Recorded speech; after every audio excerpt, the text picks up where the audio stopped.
America అధ్యక్షుడు Trump మాదిరిగానే China కూడా తనను తాను శాంతిదూతగా ప్రచారం చేసుకుంటోంది.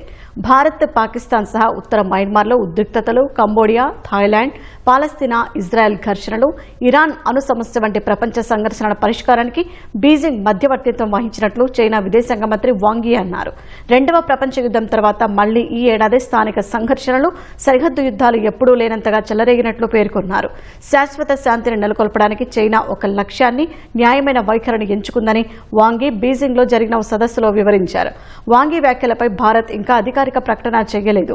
అయితే భారత్ పాకిస్తాన్ ఘర్షణల పరిష్కారంలో చైనా ఎలాంటి మధ్యవర్తిత్వం వహించలేదని విదేశాంగ శాఖ ఉన్నతాధికారులు స్పష్టం చేశారు. చైనా వాదన వింతగా ఉందని పేర్కొన్నారు. భారత్, పాకిస్తాన్ సీనియర్ సైనిక అధికారుల మధ్య జరిగిన చర్చల ఫలితంగానే మే 10న సైనిక చర్యలను నిలిపివేయడానికి ఒప్పందం కుదిరిందని వివరించారు. భారత్, పాక్ విషయాల్లో మూడో పక్షం జోక్యానికి తావులేదని ఢిల్లీ స్పష్టం చేసిందని గుర్తు చేశారు.